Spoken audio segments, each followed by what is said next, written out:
Station, this is Houston. Are you ready for the event?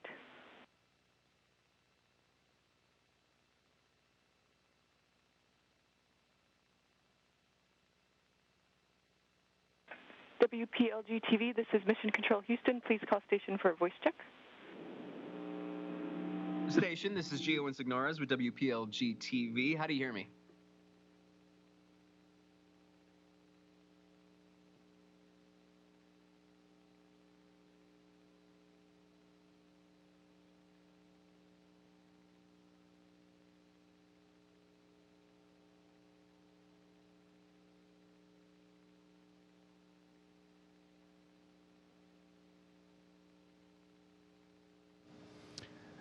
Gio, we have you loud and clear, and on behalf of NASA and Expedition 68, welcome to the International Space Station.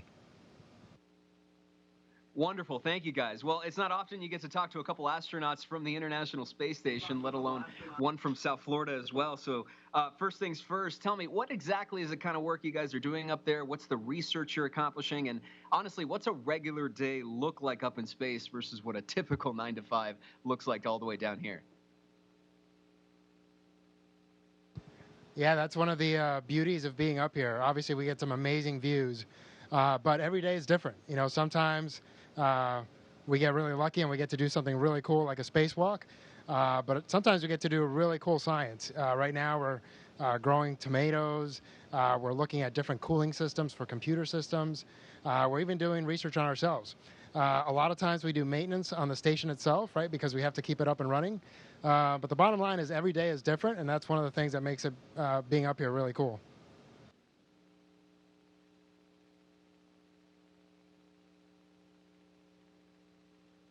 Well, all right, a follow-up on that then. Most people have an idea of what space looks or feels like, you know, from movies or TV, but only a relative few people have had that experience that you guys have had all the way up there. So what's the one thing you would want people on Earth to understand about space, about the work that it is you're doing and accomplishing up there that we might not be necessarily privy to?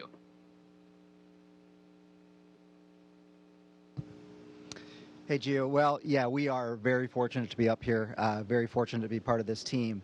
And I think that's probably the overarching message that everyone needs to take away from this. Nobody does this alone. This can only happen with the efforts of tens of thousands of people, and we just happen to be the people up here executing it, but it is not possible without all the effort that happens on the ground. This next one will be for both of you, but Frank, we can start off with you because you have the South Florida ties that we want to hone in on a little bit. As someone who considers Miami his hometown, what do you take away from your life growing up down here, graduating high school down here, and then, of course, all the myriad of experiences post-high school? What's sort of the message you'd have for kids, for any other dreamers that you want them to know and take away from your journey so far? Yeah, you know, I love Miami, first of all. I always miss it. We love going back, visiting cousins and friends. I have some lifelong friends down there. And the culture, the food, the people, right? I just really enjoy my time down there. So hoping to show these guys around once we get back. And also the Russian cosmonauts that I flew up with. You know, I'm hoping to bring them down there and show them around. You know, but what I always take with me, no matter where I've been in the world, is the family, right, that we are down in Miami. We're all from different nations and different cultures, and yet we come together and form a Miami vibe that's different than anywhere else. But you kind of take that with you wherever you go.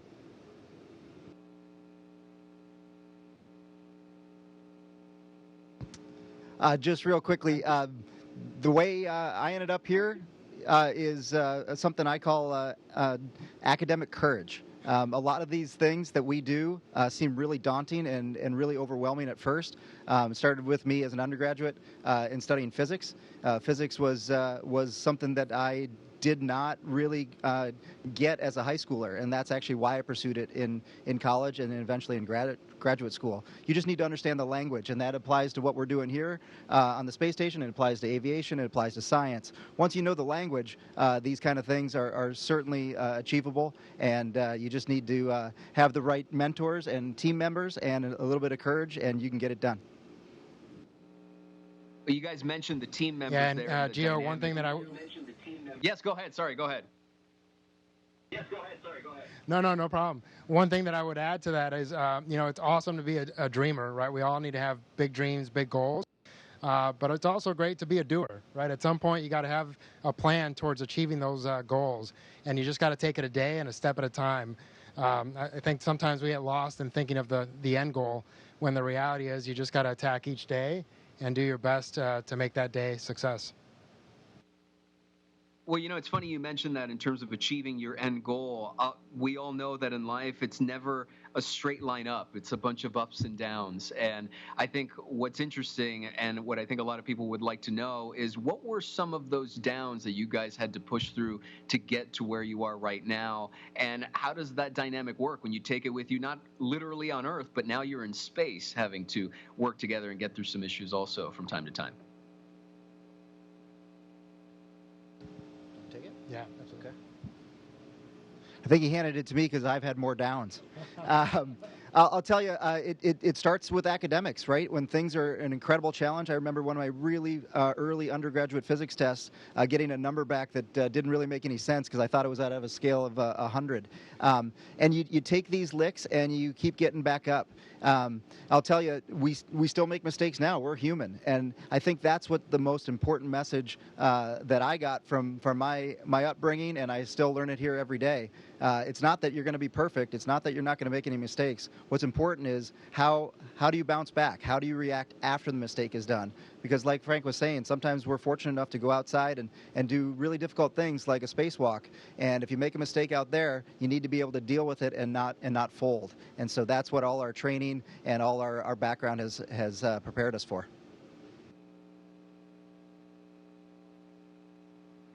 As we wrap up here with a couple minutes left to go, I'm curious about the dynamic when it comes to the team effort, because we like to talk about team effort and working together and accomplishing, a unique set of goals. But when you're working at the International Space Station, it's obviously it's cross world. You're working with teams from around the world, not just from one particular city or one particular country. So what's that dynamic been like for you guys up there? And what's the takeaway that we can learn from working with a bunch of different people in space and apply it down here on Earth? Yeah, Gio, hey, that's actually really well said, because it like we've said over and over, it is a team effort. And I think a team made up of diverse people and talents and backgrounds actually makes the strongest team, right? And every day we're fortunate enough to work with ground teams from throughout the world, and we're on the radio with them every day. And like Josh hinted at, you'd be amazed at the little mistakes that we can make up here. But the ground team's always there to catch them, and they have our back, and they support us through those. And no matter what it is, we just kind of work through it and make it right and make it better for the next time. And so I think one of the key team dynamics that we try to focus on is appreciating your teammates' strengths and drawing on those, because a lot of times their strengths aren't your strengths, and together you kind of end up making for a much better problem-solving team. So that would be my take on it. And Frank's absolutely right.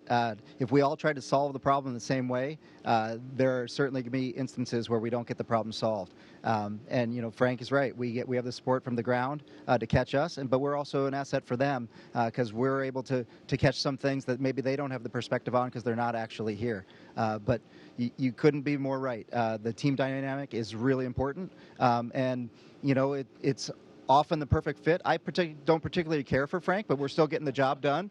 I'm kidding. We're very lucky to have the crew we've got up here, and it's super fun to do it and to work hard together and have something incredible to have accomplished at the end. Just under the wire there. Thank you guys so much. I appreciate your time, and let me spend a few minutes with you up in space. Thank you. All right, Gio, take care. It was awesome talking to you. Say hi to everybody in Miami for us, please. Station, this is Houston ACR. That concludes the WPLG-TV portion of the event.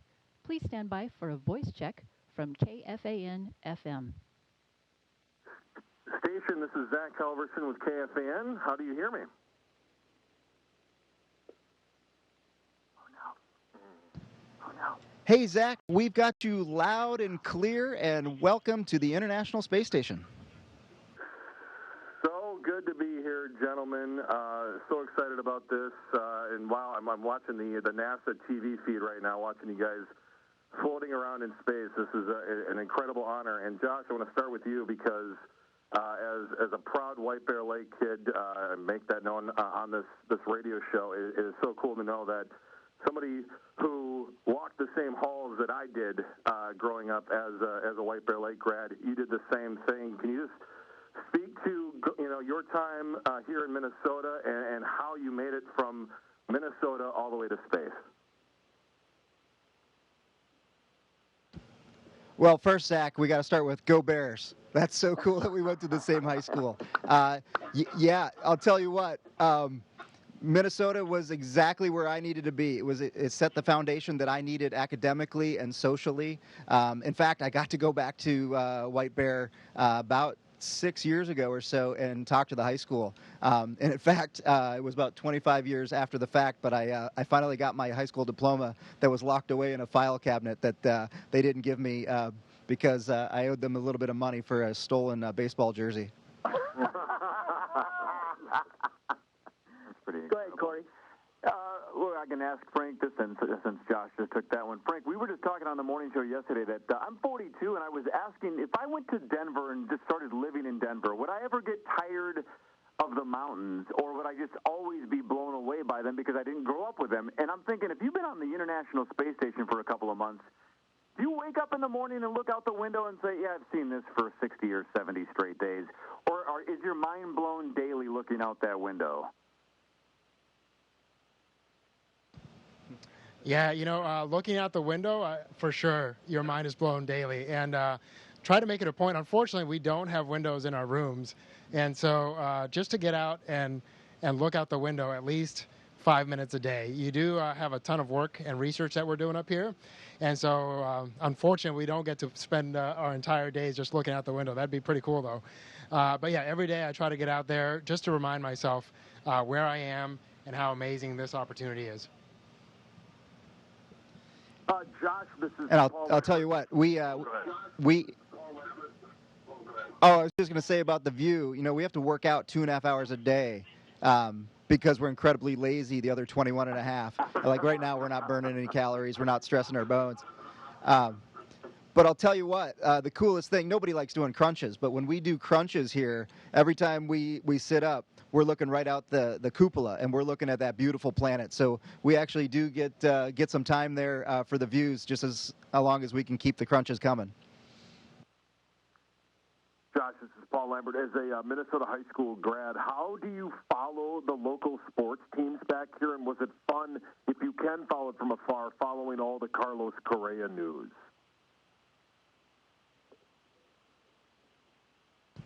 Well, I'll tell you what, it's a little easy for me, coincidentally, to follow local sports because my two nieces are great little athletes down there in Wayzata.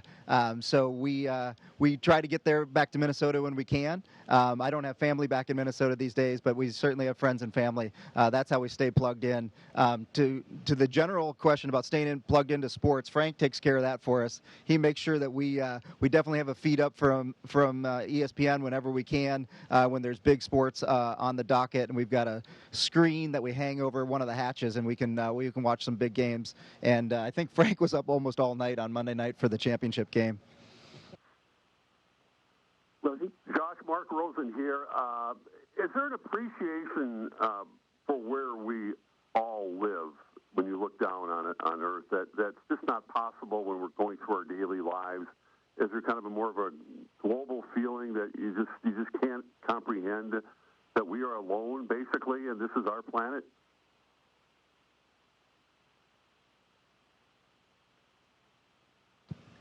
I will tell you, the perspective we get up here is a bit overwhelming.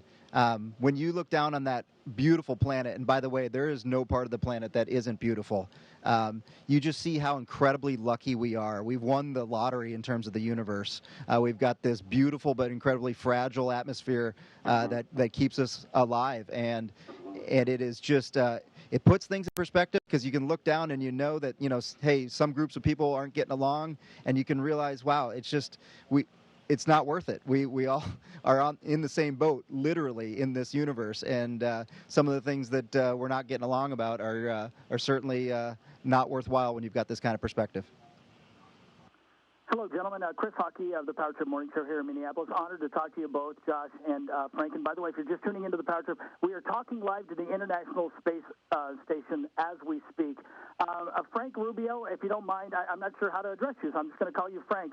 I was reading your bio. You're both such impressive individuals.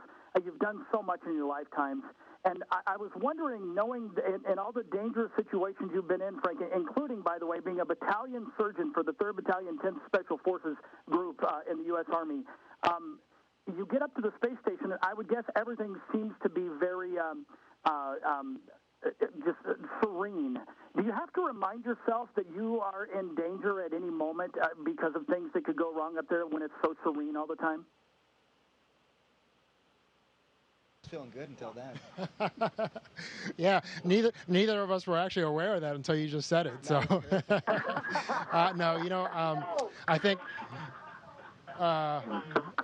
one of the things that we're both fortunate enough to have a military background, and so not just having the honor of serving our country, but also having that background that has put us in kind of harm's way time and time again. And while it's an honor to do that, the one thing you learn is really just to compartmentalize and just kind of put that away because you need to focus on the task at hand.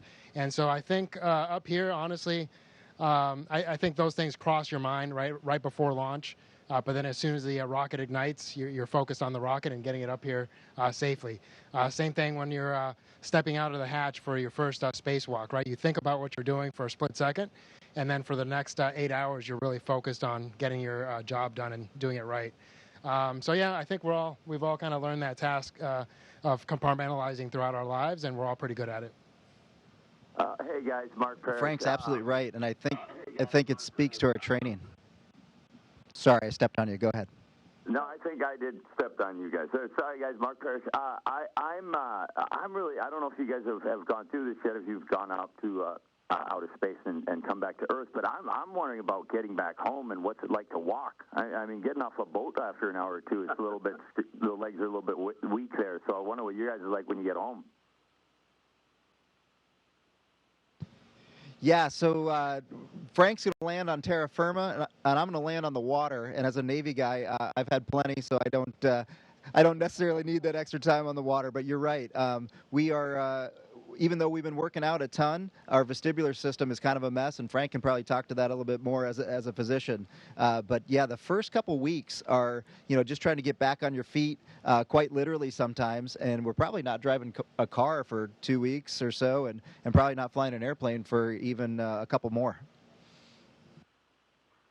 Guys, last question, and I thought, when we were planning this out, I thought about how, few people get the opportunity to talk to people in space, but then you think about the fact that the number of people who've been to space is still in the hundreds.